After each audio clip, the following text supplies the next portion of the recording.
ülkesi gibi görmesin. Sizleri sevgiyle, saygıyla, dostlukla selamlıyorum. Bir aydır hep birlikte bir büyük mücadelenin içindeyiz.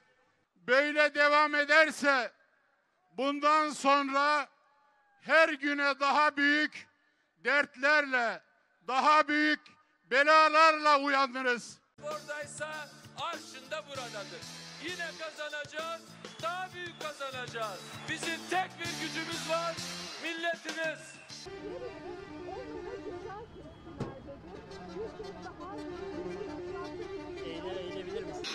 Ve Yozgatlı çiftçiler aldılar traktörlerini, 100 traktör, 200 traktör yollara döküldüler.